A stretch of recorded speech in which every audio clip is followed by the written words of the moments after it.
Have you ever stopped to really look at the woman who lives alone? Not the one who's frantically swiping on apps or crying into her wine, but the one who is genuinely at peace. She has no partner, no boyfriend, and here is the part that confuses people the most.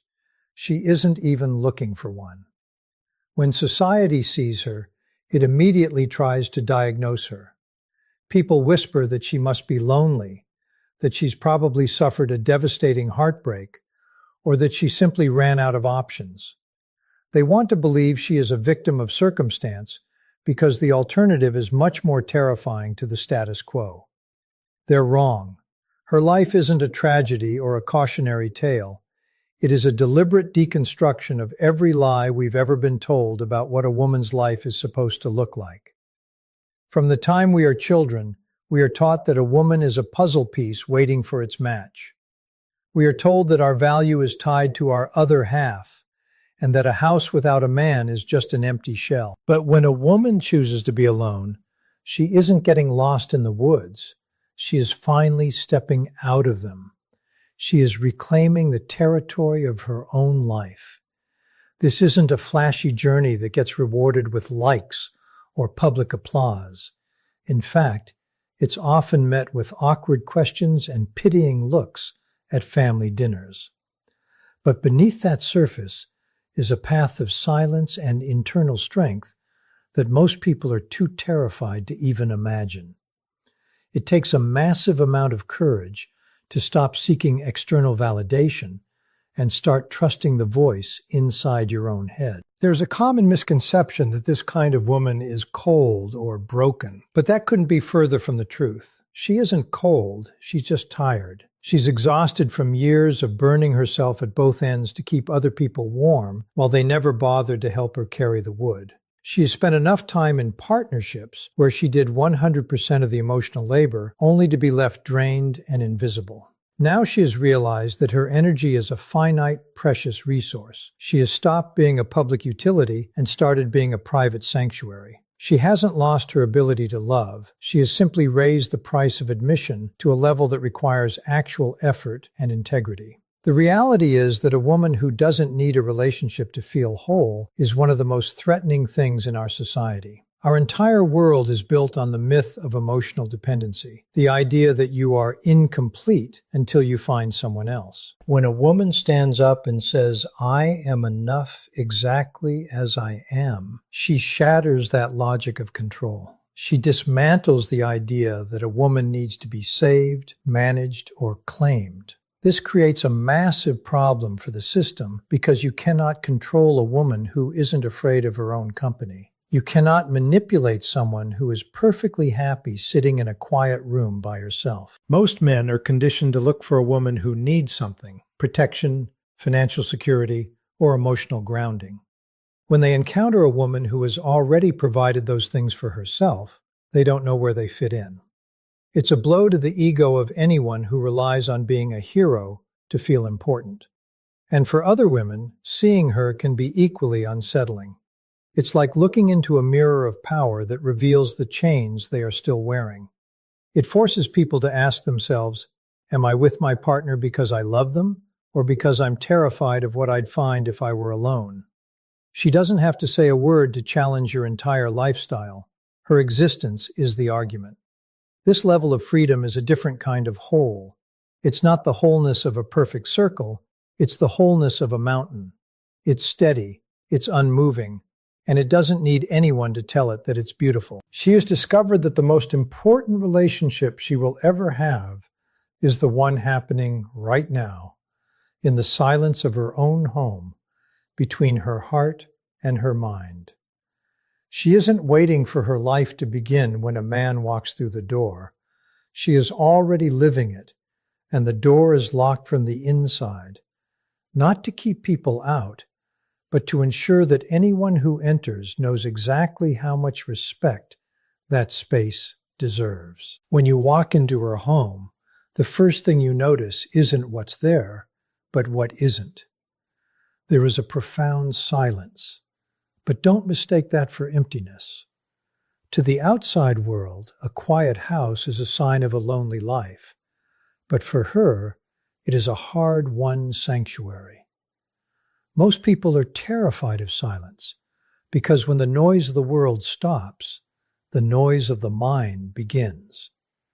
They fill their lives with distractions, mediocre company, and constant chatter just to avoid hearing their own thoughts. But this woman has stopped running. She has turned her home into a sacred space where she can finally breathe. It's a place where she doesn't have to perform, explain herself, or manage anyone else's fragile ego. Of course, society has plenty of labels for a woman like this.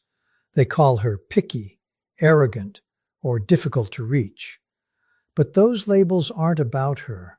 They are projections. When people see a woman who is comfortable in her own company, it triggers their own deepest fear of being alone. They assume she must have built a fortress to shut the world out because they can't imagine why anyone would want to be stuck with themselves. But they have it backward. She didn't build those walls to keep people out. She built them to keep herself in. She spent years being invaded by the needs, dramas, and expectations of others. Now she is the gatekeeper of her own peace. She has faced the ghosts that most people spend their entire lives sprinting away from. The pain of childhood wounds, the patterns of toxic attachments, and that desperate, hollow habit of begging for crumbs of affection. Her solitude isn't a sign of an open wound. It is the evidence of a scar that is finally completely healed. This shift isn't about being quote-unquote antisocial.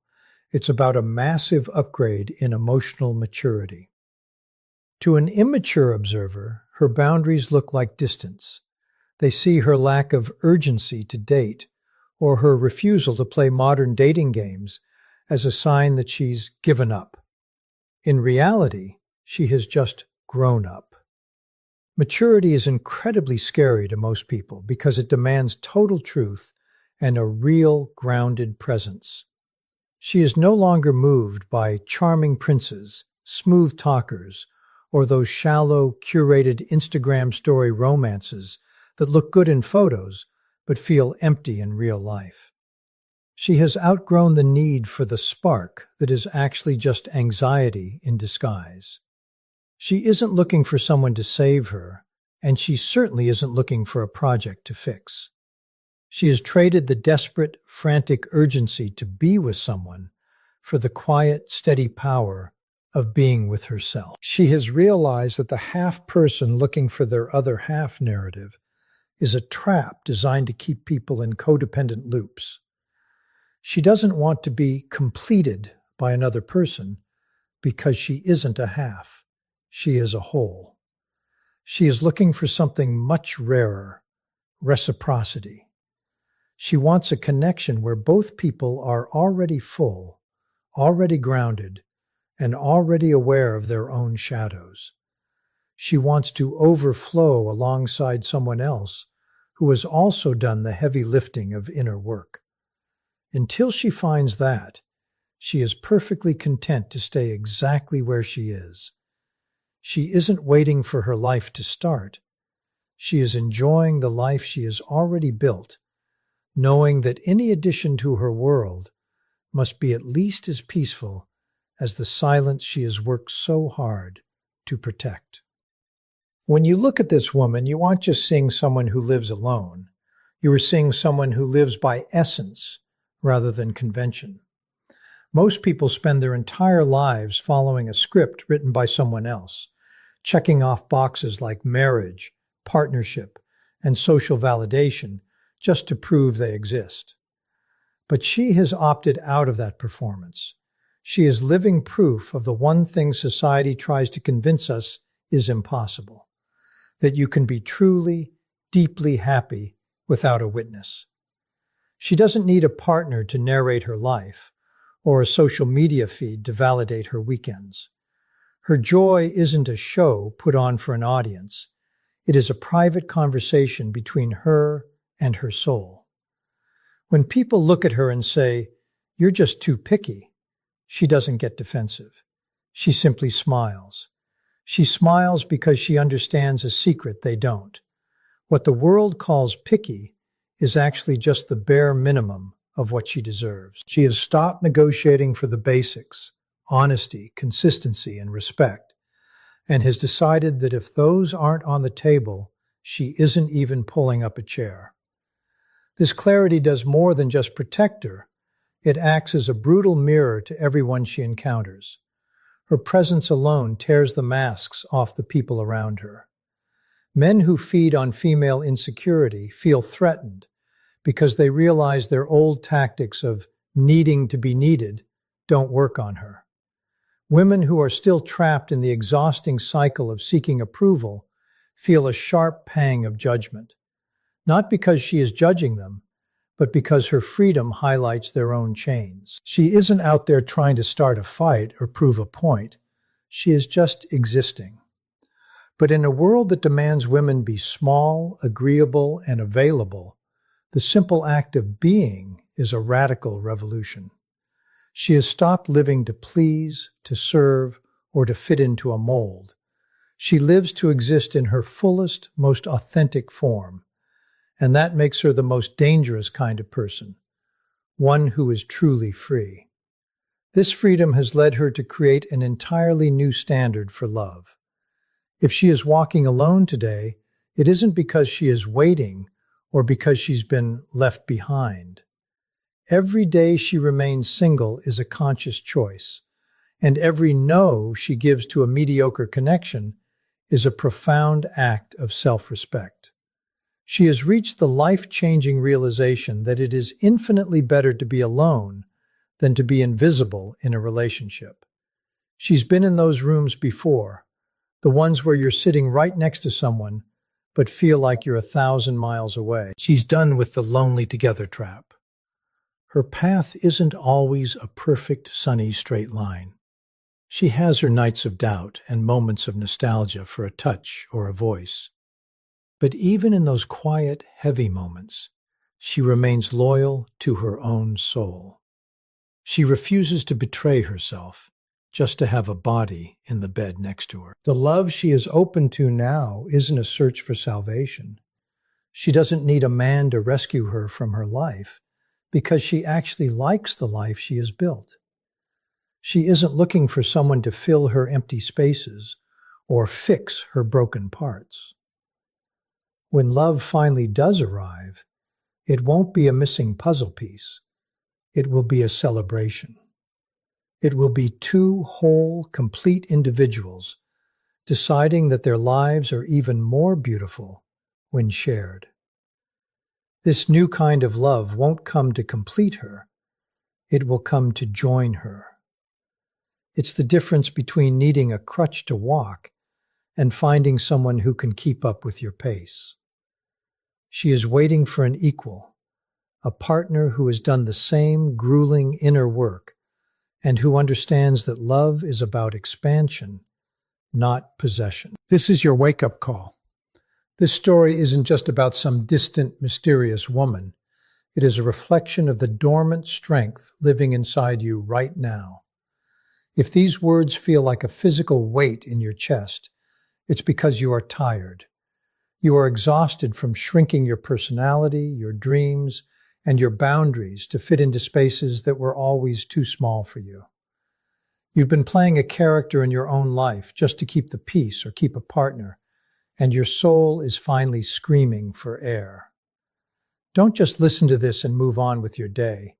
Act on this clarity. If you are ready for a love that doesn't demand you lose yourself in the process, the first step isn't finding the one. It's reclaiming your own space. It's falling in love with your own silence and setting a standard so high that only the most authentic presence can meet it. Share this with a woman who needs to be reminded that her power isn't in who she can attract, but in who she becomes when she stops trying to be anyone else. It's time to rewrite the narrative. Being whole isn't a destination you reach with someone else. It's the home you build within yourself.